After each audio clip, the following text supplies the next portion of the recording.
다니엘이 중심에 근심하며 내 머릿속에 환상이 나를 번민하게 한지라.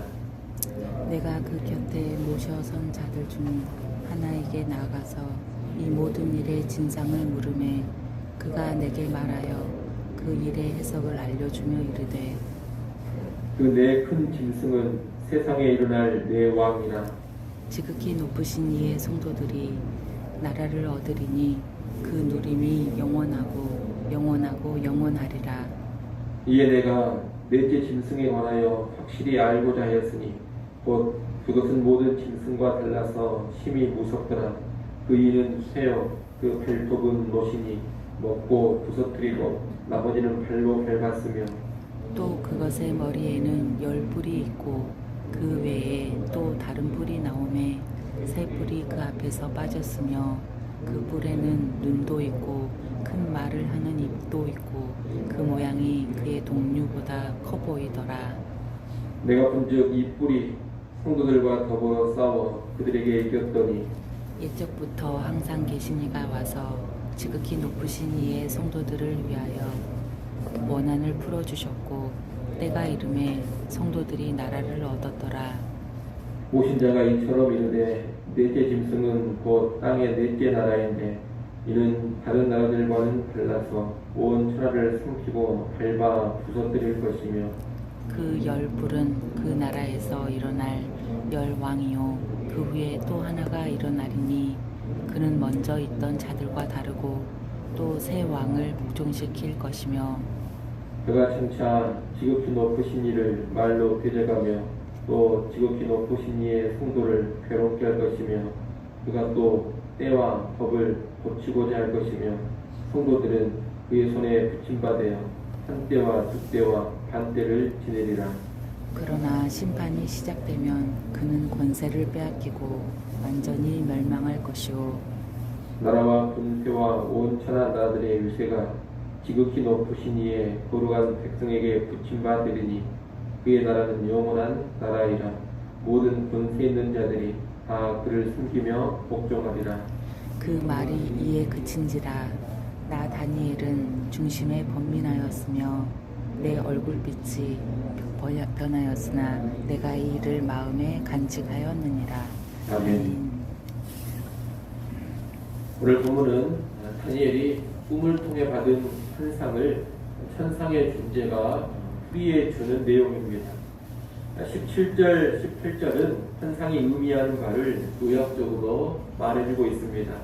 내 큰 짐승은 세상에 일어날 4명의 왕들을 가리키는데 결국에는 지극히 높으신 이의 성도들이 승리하고 영원토록 그 나라를 얻게 되리라는 겁니다. 다니엘은 특별히 4번째 짐승에 관심이 많았습니다.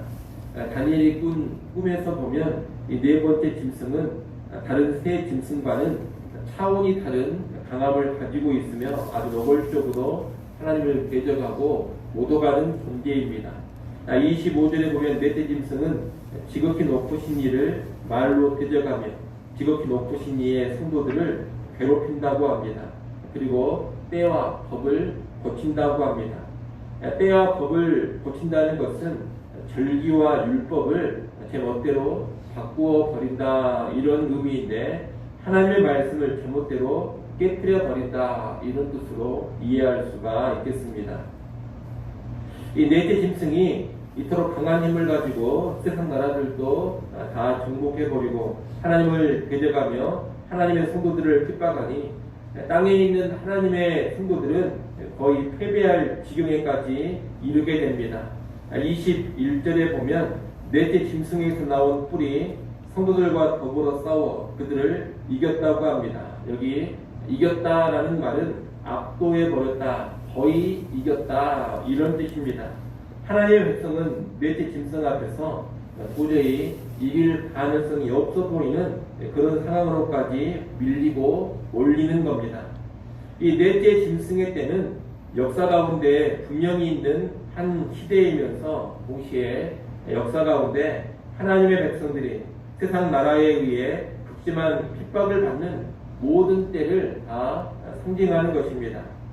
이 다니엘에서 말하는 넷째 짐승과 넷째 짐승에서 나오는 뿔은 아마도 헬라 제국의 안티오쿠스 에피파네스 4세를 가리키는 것으로 보입니다. 그때 하나님의 백성인 유대인들은 아주 극심한 박해를 받았습니다.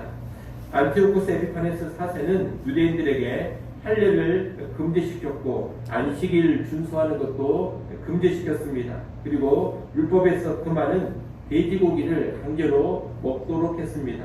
유대인들이 이것을 거부하자 하루에 수만 명의 유대인들을 다 죽여버리기도 했습니다. 그리고 예루살렘 성전에 들어가서 우상을 세우고 성전 제사를 폐지하고 안식일과 절기를 더럽혔습니다.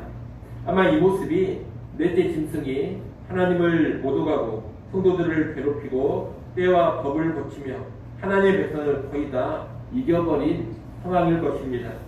하지만 비단 안티오코스 에피파네스의 모습만이 아니라 그 뒤에도 세상 제국이나 통치자 곧 국가 권력이 하나님을 대적하며 하나님의 백성들을 극렬하게 핍박한다면 그것이 곧 넷째 짐승의 때와 같을 것입니다. 로마 제국 시대 교회를 심하게 박해하는 것도 넷째 짐승의 때로 볼 수가 있고 재림 직전에 강력한 적그리스도가 등장해서 교회를 박해하는 것도 우리는 넷째 짐승의 때로 이해할 수가 있겠습니다. 그런 상황은 무척이나 충격적인 상황이고 그런 상황 속에서는 하나님의 백성들이 거의 패배하여 회복되기가 힘들다는 생각이 들 수도 있습니다. 그런데 오늘 말씀에서는 하나님의 백성이 거의 패배해버린 그런 절망적인 상황에서 역전의 승리가 있으리라고 말씀합니다. 21절, 22절 말씀을 여러분이 한번 읽어보십시오. 21절, 22절 말씀 읽습니다. 내가 본즉 이 뿔이 성도들과 더불어 싸워 그들에게 이겼더니 옛적부터 항상 계신 이가 와서 지극히 높으신 이의 성도들을 위하여 원한을 풀어주셨고 때가 이름에 성도들이 나라를 얻었더라. 아멘. 넷째 짐승이 성도들을 거의 다 이겨버린 상태에서 옛적부터 계신 이가 오십니다.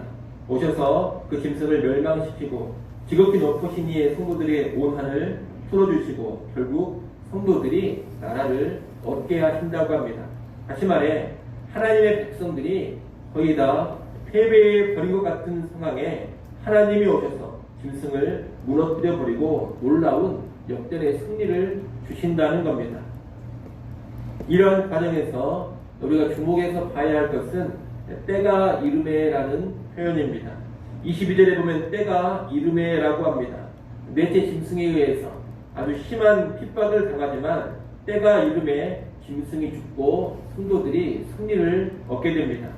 또 25절에도 보면 성도들이 짐승의 손에 붙임받아 한 때와 두 때와 반 때, 곧 세 때 반을 지내게 된다고 합니다. 세 때 반은 성도들이 극심한 핍박을 당하는 기간입니다. 하지만 그때가 무한정 계속되지 않습니다. 세 때 반, 어찌 보면 짧은 시기요, 또한 정해진 시기입니다.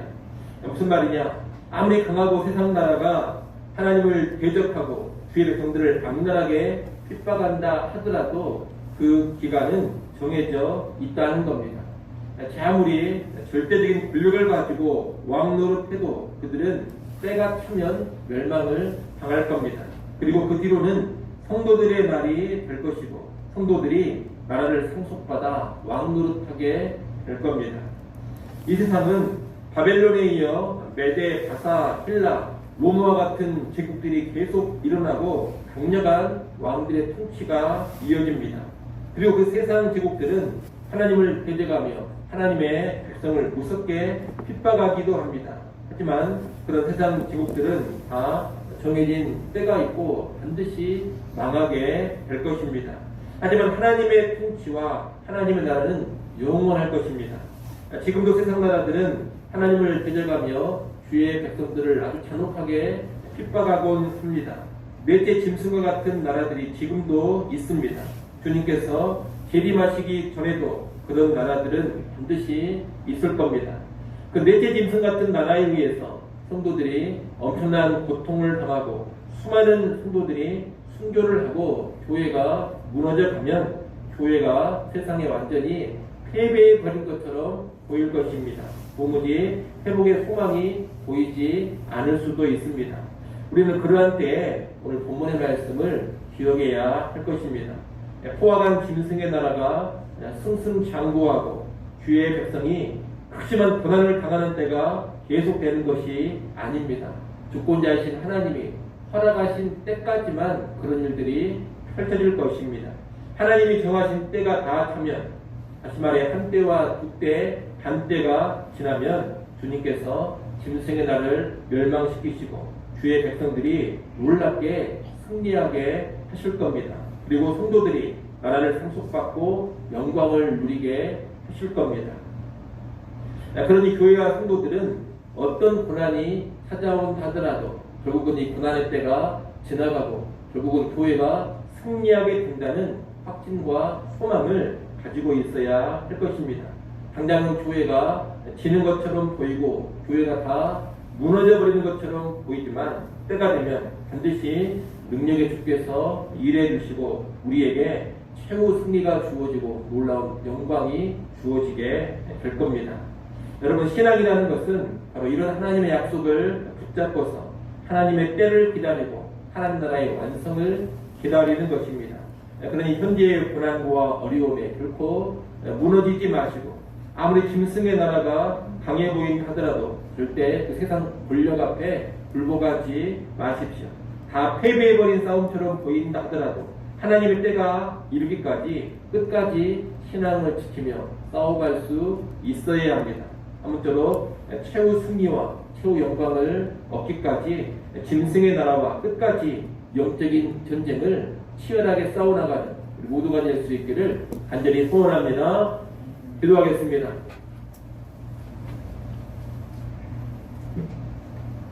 하나님 아버지, 강해 보이는 세상 나라들은 계속해서 일어날 것이고 강성한 세상 나라들은 하나님을 대적하며 하나님의 백성 교회를 핍박한다라는 것을 우리가 망각하지 않게 하여 주시옵소서.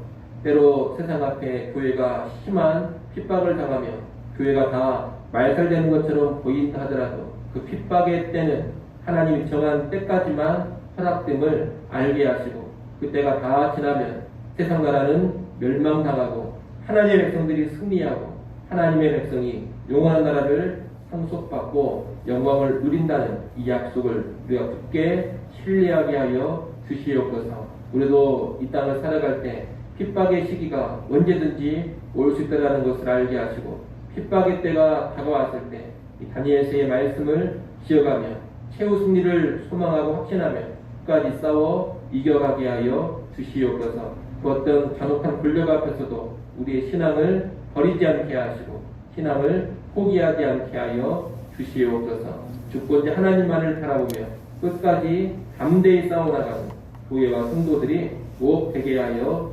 주시옵소서.